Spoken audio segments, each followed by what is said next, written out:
In today's community chat, we learn how to navigate yoga spaces of different sizes, finding your alignment, and learning to surrender thanks to restorative yoga.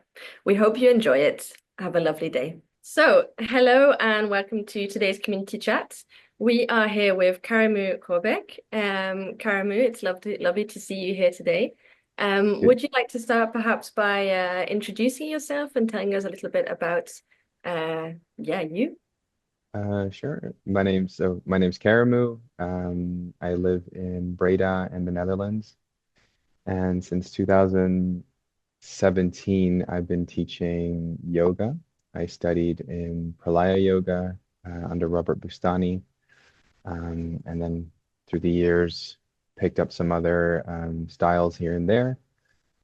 These days, I focus on restorative yoga, meditation, breath work, and alignment yoga. Wonderful. Thank you so much. I did happen to look a little bit at your whole universe, your website before this talk. And I saw that, so we had a community chat with a teacher last time about alignment, but I think that your meaning of alignment is maybe slightly different, as in you have yoga and alignment, but I think for you it's more about the heart as well, if I'm not mistaken. Would you like to tell us a little bit perhaps about that? Absolutely. I think that's the main concept that I work with, regardless if it's a restorative class or a meditation class, breathwork, whatever. The underlying principle that is in my mind is this concept of alignment. So it's something very important to me. Um, I think with everybody's journey at the beginning of yoga, it tends to be a physical thing. It's our physical alignment, making sure the joints and the muscles and the fascias in some kind of balance. Hmm. And the asanas are incredibly important in making sure that that geometry in the body is whole.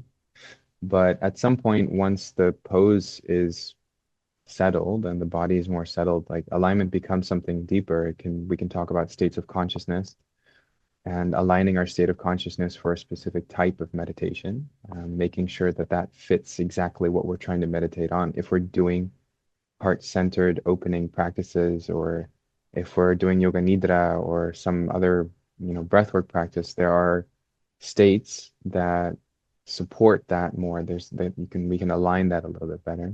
And then we can also talk about energetics and the nadis and the chakras and attuning and aligning those to the correct frequency so that we're vibrating at a certain state. Mm. And then there's more and more and more levels to it. So I really like the word because we can use it on so many different levels. Mm. Yeah. Fortunately, it doesn't translate great in Dutch.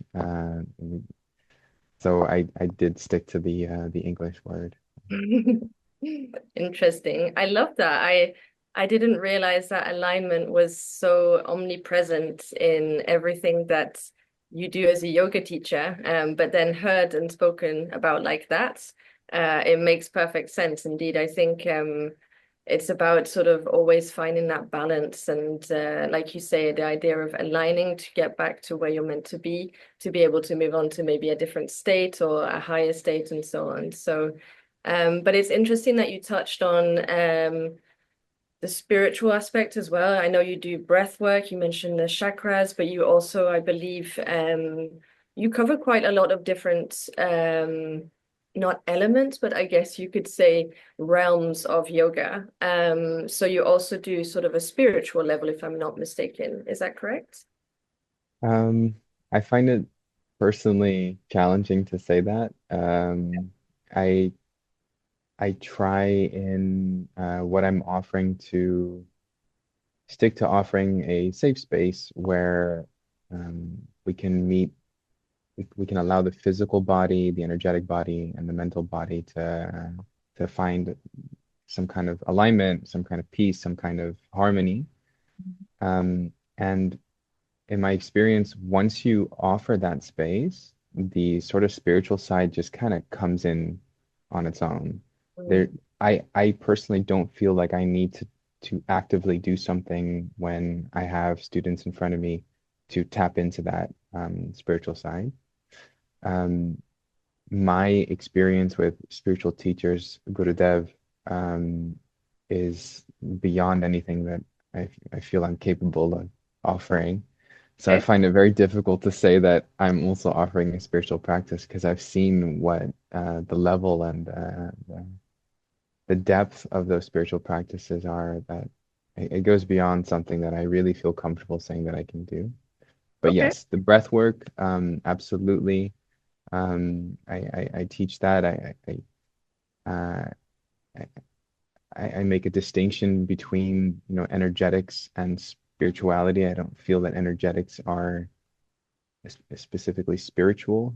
Mm-hmm. It's just a part of our system. It's a part of our being. Mm, But it can be a window to a spiritual practice. It can be a window to a spiritual experience. mm, Or chanting mantras and kirtan. Like these are all ways that we can tap into a spiritual side. It creates a path to that. mm. I love that. So, if you don't mind me asking, when you go on more of a spiritual learning yourself, that's for your own embetterment. It's not necessarily in the, or it does serve your practice, of course, but it's also for your own self-development. Is that right? It's for me. My spiritual practice is for me, and I can share my own experiences in some way for others, and if that triggers them or inspires them in some way to also deepen their spiritual practice, that's incredible. That's amazing. Mm, Um, but when I specifically go to see Gurudev to see for my own spiritual practice, I'm going with the intention for my practice. And I'm not going there as in the same way that I would go to a yoga teacher training, right? My yoga teacher training intention is like, okay, how do I personally develop as a yoga teacher so that I can be a better teacher for my students? yeah. But my spiritual practice is how it's for me. How can I be a better human? How can I explore dealing with my own baggage in Yeah. whatever way I'm carrying? Yeah, that's wonderful, but it allows you to show up as well as a better yoga teacher as the Absolutely. same process. So, um, do you mind me asking what got you into teaching yoga, or what is your passion there? What got me into teaching yoga, I kind of rolled into it a little bit. I initially started with meditation, Okay. and it was a very practical thing that happened. I was enjoying meditation so much for about 6 months. And I spoke to a friend. She asked how it was going. And I said, it's great, but I can't sit for longer than a half hour because my foot keeps falling asleep. And she said, well, maybe you have maybe you have some kind of like hip impingement or something. And I was like, yeah, I've been to physios. And she's like, well, come to this yoga class with Robert. And I remember kind of brushing it off like, nah, that's not for me. And then ended up in the class, um, not knowing it was a Pralaya yoga workshop and this was some, specific form. Mhm. I think about 30 minutes into the workshop, Robert taught us a pranayam, very old Himalayan pranayam called Parjatasana.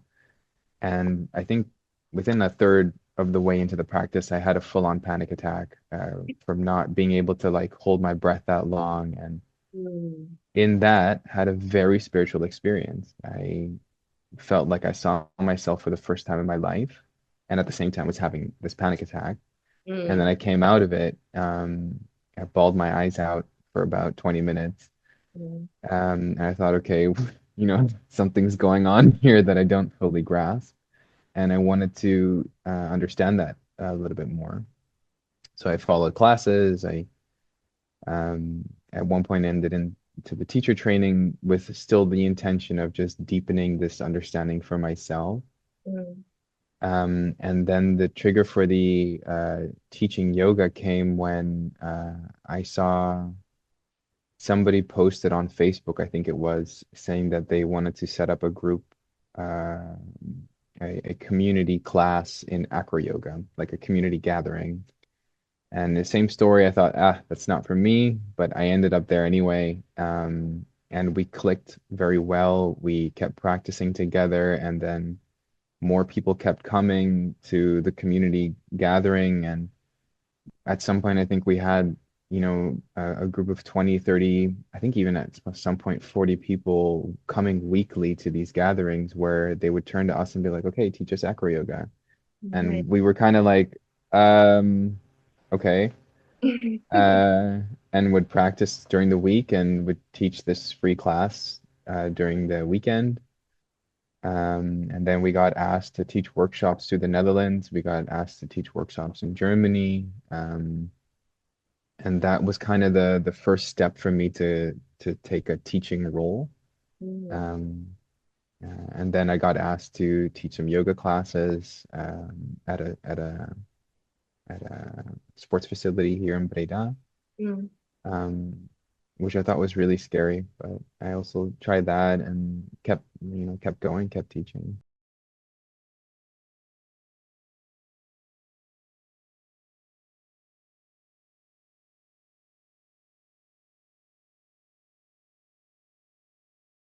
Mm.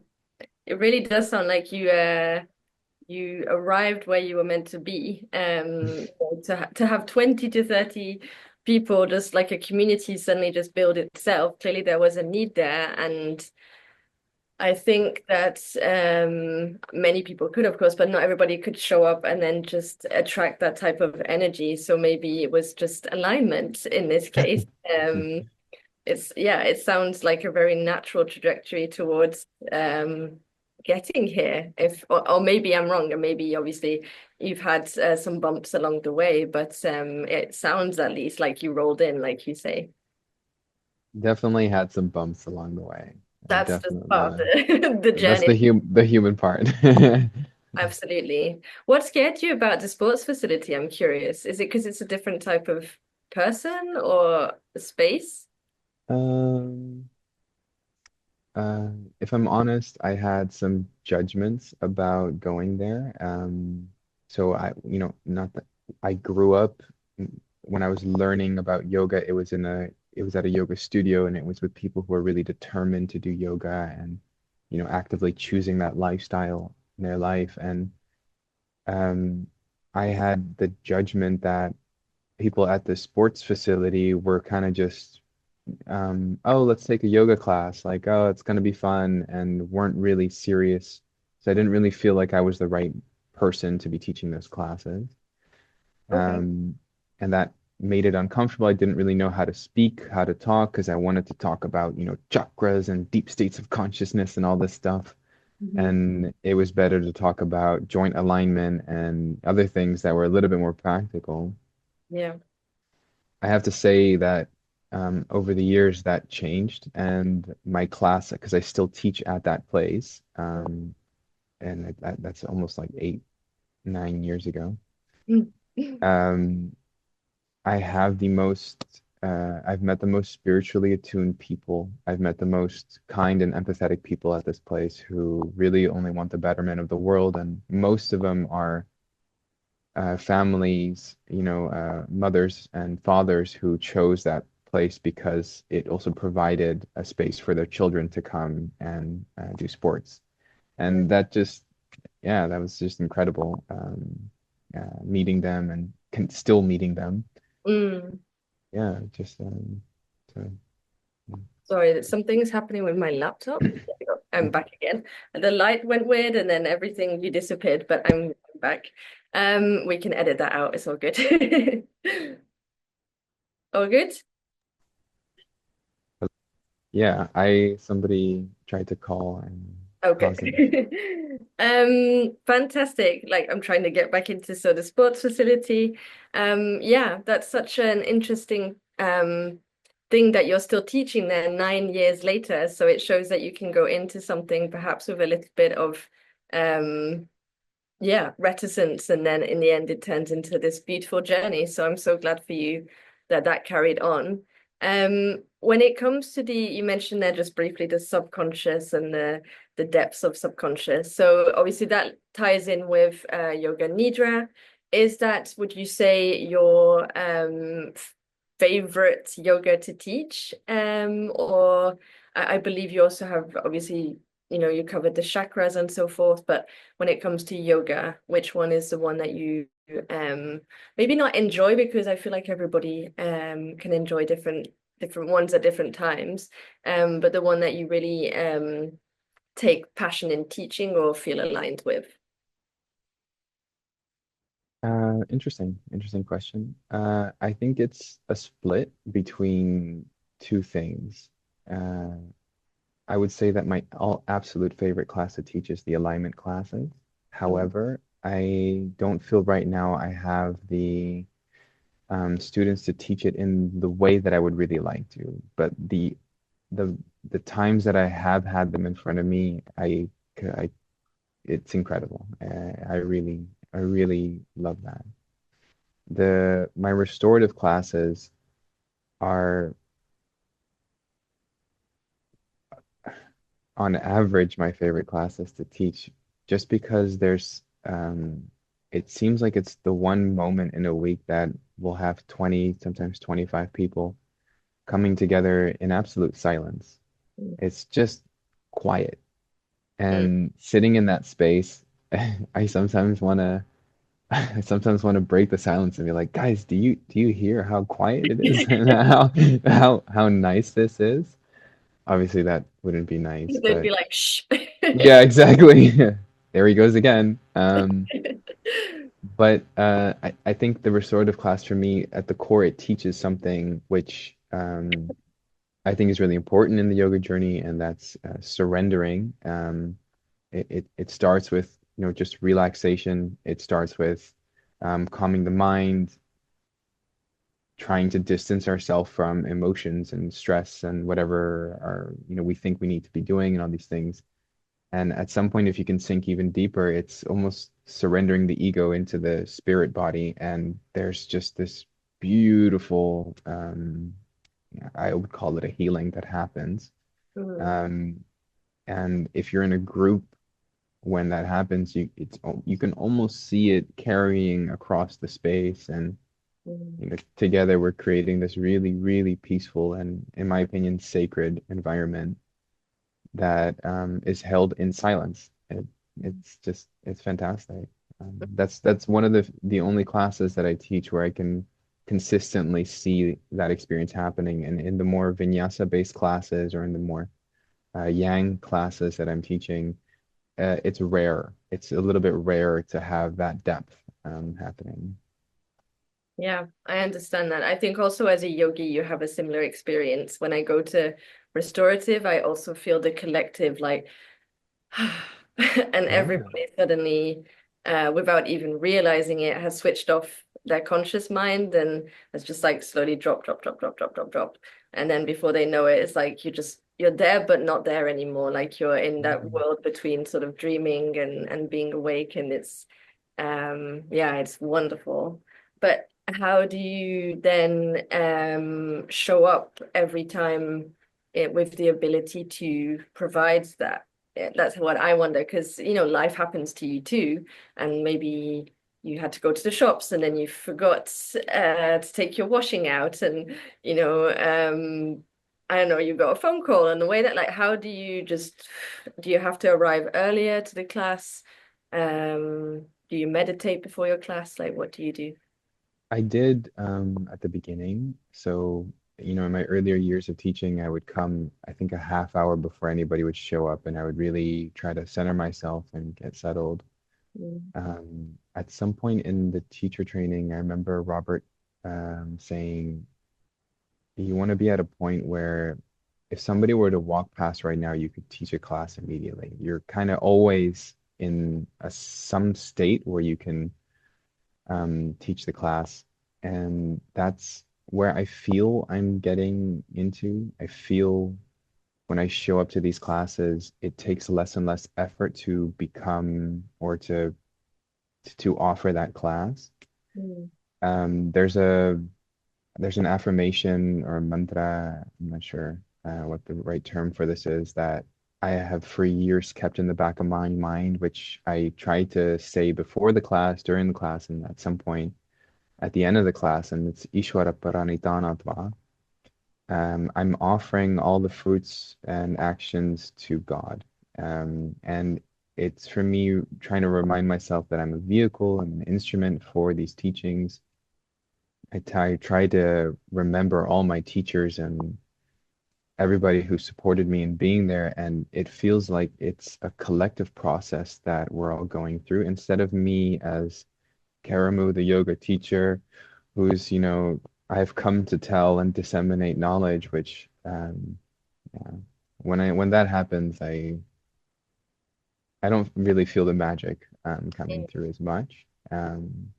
And just reminding myself the humility in it all. And if I have had a bad day, sometimes I just talk about that in the class and what it's like about having a bad day, or I've had panic attacks while I'm teaching classes, and I just talk about having a panic attack. And somehow that also is used to find the stillness and the restorative, or to release some kind of anxiety that's in the room or something like that. Yeah. Yeah. I have no doubt that helps your students immensely. I know that the classes where I've showed up and the teacher presents this persona of sort of perfection and then immediate performance. I mean, this is maybe more relevant to vinyasa, but I myself feel less comfortable surrendering to the process because there's a sense of not wanting to show your imperfections and wanting to, Mm. it's kind of like yeah, vinyasa could become this sort of CrossFit experience where it's no longer about perhaps sobbing on your mats or having a panic attack or whatever, but Yeah. it's about, like I'm the fittest in the room and "Roar, look at me" type thing. And that doesn't suit me at all. And especially in Amsterdam, where I did a lot of lessons, I really had that sense of there was maybe 50 students in the room and it kind of took away from the magic for me. So I totally get what you mean about the magic. I think if I had a teacher who showed up and said, I'm not feeling so good today, I would immediately feel like, oh, then it's okay for me not to feel so good as well. So yeah, I really think it's wonderful that you share that experience as well. It's I think it that ties also a little bit back into this concept of alignment. And then before, when I was explaining it, I was referring more to our aligned state. So joints, muscles, and our energetic body. And there's a state that we can be in, and is that appropriate for the situation that we're in? But Mm, there's also the alignment of, is what I'm intending to offer, is that, are my words and actions in alignment with that? Are they in accordance with that? Um, and if I'm trying to teach about humility, or I'm trying to teach about compassion or something, it might be, you know, it might be incredibly important at that moment to also be very vulnerable, or to be to share whatever's going on in life, not mm. to make it about you, but Yeah. as an invitation for everybody to, you know, just to sit with your humaneness. Yeah, I love that. I think humanness is lacking a little bit sometimes in yoga classes today. So I think that's wonderful. Um, can I ask you a little bit about, so I think you grew up between the Netherlands and Tanzania, is that correct? No, so I, Middle East, I uh, know there was something I was reading about it. my dad is from the Netherlands. Yes. My mother is from Tanzania, Yeah. and I grew up in the Middle East. Okay. So I was born in the Netherlands, but when I was 2, I moved away to Oman. I Hmm. think we spent 6 years there. I spent 3 years in Abu Dhabi, and then I spent more or less 9 years in Dubai. Hmm. And then from there, I moved to the Netherlands, where I took a gap year. I started studying, did my bachelor's here, did my master's degree, and then moved around a little bit, for internships and my thesis and stuff like that. Mm. Do you feel like you had any influences from your childhood? Do they influence how you teach today or not necessarily? I think absolutely in every way. Um, those experiences made me who I am today. I think those experiences are also what led me to what I think helped me look at different cultures. I, I feel some connection to Arabic culture. I feel connection to African culture, to European culture, and now there's this strong connection to the sort of Indic culture as well. And yeah, I feel like that's some kind of theme that's been traveling through my entire life. And I noticed that when I talk to certain people, I don't hold ideas very long, where some other people might be very, you might hold an idea, this is my belief, this is my stance in the world. I have this tendency to look at it from multiple perspectives, to empathize a little bit more with another culture or another person just because of that background. Mm, And uh, I've spent time with some of the richest people in the world and also some of the poorest people in the world. And it never, I think that's definitely influenced how I am today and how I'm teaching my classes as well, because you see the same things wherever you are in life. It's just, yoga's about life, in my opinion. And, you use life to experience and explore and to share yoga. mm. Hmm. Yeah, that's wonderful. It's not the same at all, but having grown up I was born in England, then moved to France when I was 9, and then lived in Sweden and then Amsterdam, and I have Mm. all of these different cultures within me, and people are always asking, which language do you dream in? Is it English or French? I learned German as well, and so I totally relate to the sort of not being as static, I think, on Yeah. the opinions that you form, or even your perceptions of things, and also how you show up in the world. I think it's the coolest thing to be able to tap into different bits of different cultures in order to yeah, to show up. But I think in yoga even more so, if you have influences from, Abu Dhabi and so on. I think you mentioned like that's just incredible. So yeah, I relate definitely, and I think within yoga it can be real rich. It can bring a rich aspect to your teaching as well.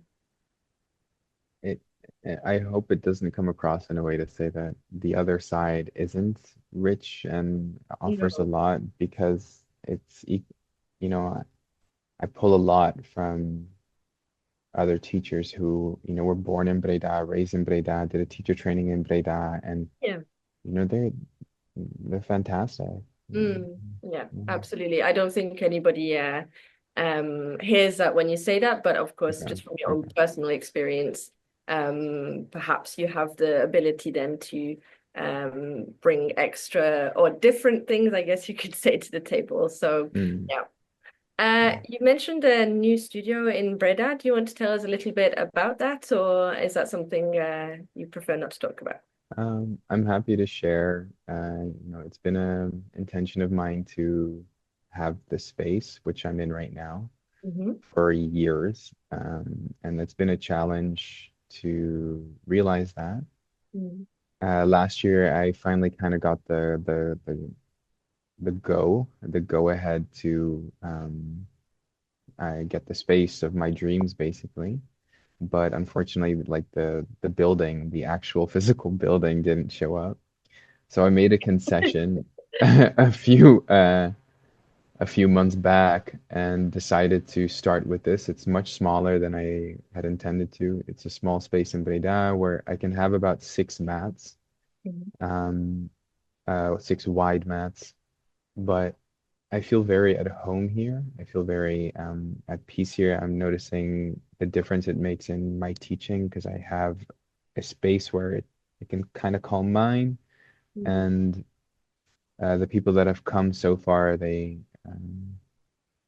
yeah, they really share that it's a different way of experiencing my classes, as in relation to one of the sports studios or other places that I'm teaching. Mm. Um, yeah, so it's been 2 weeks since I really settled in here, so it's still still a process. Really cool. That's so cool that it's happening now. I also think that having less space can be wonderful because you maybe can use it in unique ways, or um, Absolutely.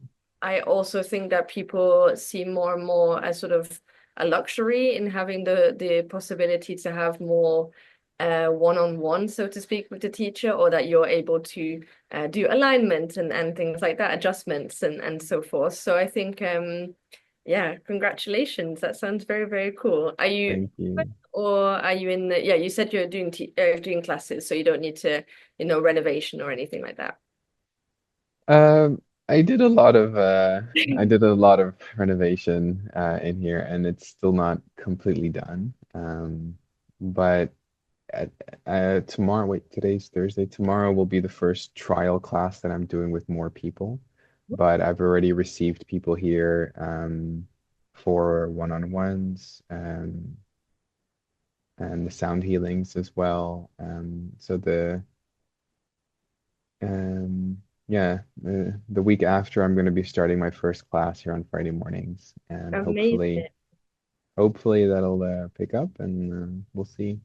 And I resonate with what you're saying. That's something I also experienced about this smaller space. It has a more intimate setting. It has a more intimate experience, and it also meant that I could invest in some more luxurious items, which Yeah. otherwise wouldn't have done.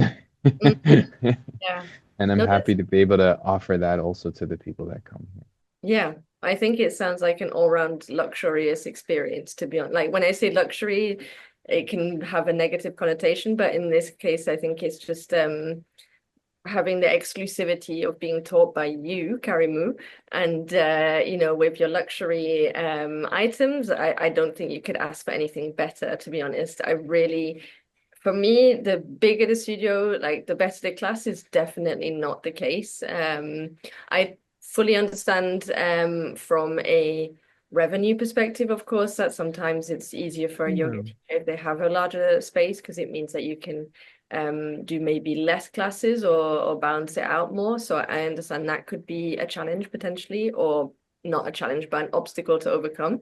Um, but at the same time, I guess that you can be more imaginative with the classes that you do because you can just you can with 6 mats I think you can do. I have many ideas coming already. So yeah, that sounds wonderful. I'm glad you feel as well. If you ever Mm, feel like joining a class, you know where I am. I'm I would available. absolutely love to, definitely. Is this it now? You're going to be sort of putting your roots in your studio there in Breda. Obviously you're teaching elsewhere, no? No. So many kind of plans happening at the same time. I will be having the Friday morning classes here, which is restorative and meditation and pranayama. Hmm. But um, I also do a restorative XL class in the area. I'm going to be doing my first one in Tilburg next month. Um, and those are 2 hour restorative sessions where I really try to take people as deep as I can in those sessions. Um, I want to be doing more of those. So I've actually spent the past week trying to like plan everything up until December. And recently, that's actually when we were gonna connect the last time. I said I need to round off a few projects. Started with a bigger event, which is called the Art of Sacred Rest. Hmm. And that's a 3 hour sound bathing, sound healing ceremony with massage, which uh, yeah, was very special. Oh, I can. And that's something I would like to do more often as well. So I'm trying to orient myself into how and when I can plan these things in. Mm, And the way that it looks right now, like the Art of Sacred Rest will be in September, end of September, more or less. And that the Restorative XL classes, those will be a few times per month in different cities in the Netherlands, in the area. mm. So those things are my big focus for the coming months.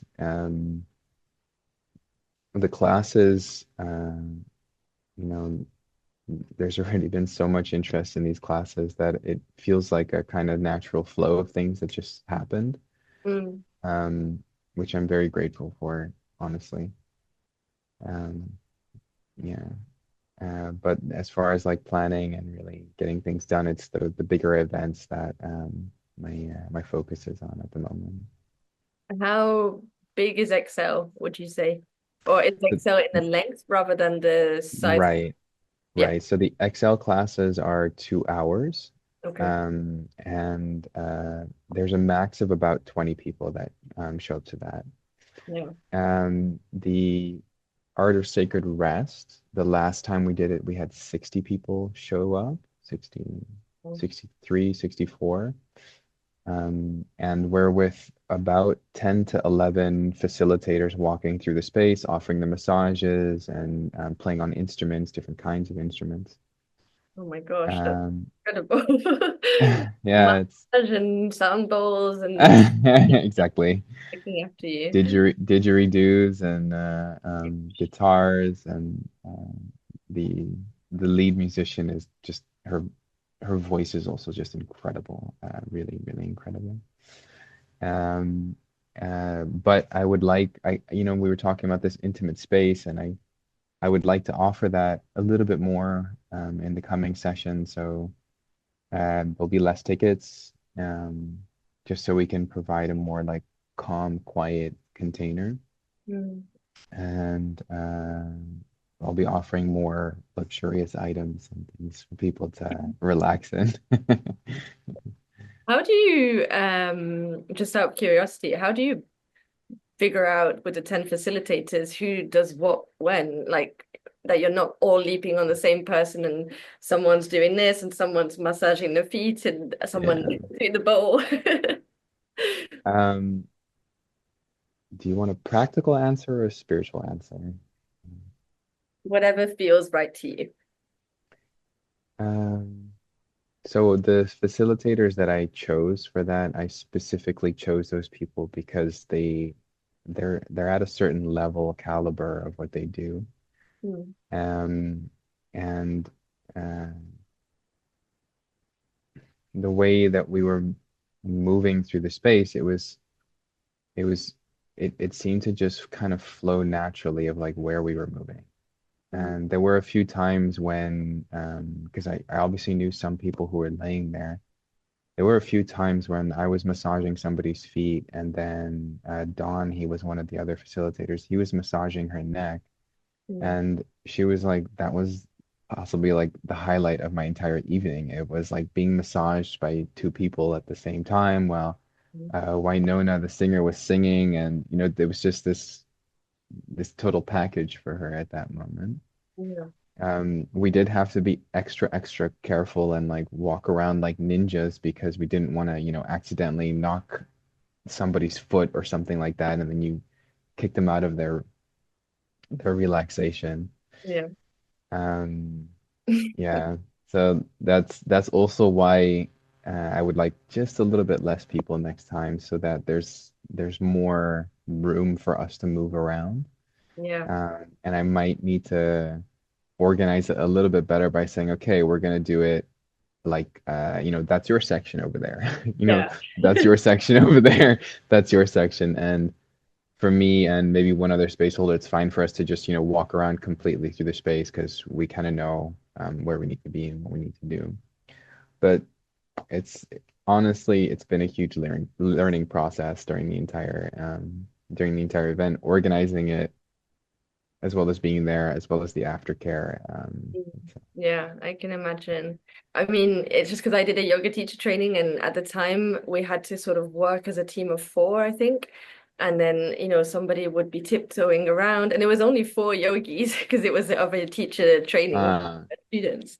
And so I was imagining the idea of being 10 of us, like sort of trying to walk around each other and then, like speaking to each other, like, and it all gets very, very busy if you're not careful, or everybody, all 10 are in the same corner, and then there's nobody over here. So yeah, interesting to hear that you want to sort of downsize it a little bit. And also that it's a learning curve because I think it's great to remember for everybody going into these things that you can only learn from trial and error, Hmm. see how it goes basically. But there is also obviously an energy element where you, like you say, you also flow with each other and you have to choose specific people to work with and different facilitators who flow well with you, I guess, as well. There needs to be an alignment. Exactly. Alignment is the way to go. You heard it first from Karimu. Exactly. Thank you so much. Really excited for your space in Breda. Thank And you. I really highly encourage everybody to go, not too many at the same time, but everybody to go there on Friday mornings and to try your classes. And I'm definitely going to look into the Excel event and also remind me, it's a sacred something of rest. What was it?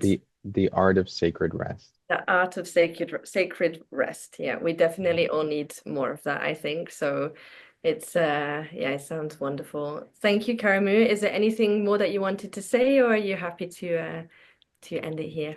No, I'm also happy to start the day with this lovely conversation. So thanks for that. And I hope to see you soon at some Yeah, point. And definitely. Would be give, wonderful. give my Thank you, best to the rest of the team as well at Momo Yoga. of course, absolutely. Thanks, Karamu. Have a lovely day.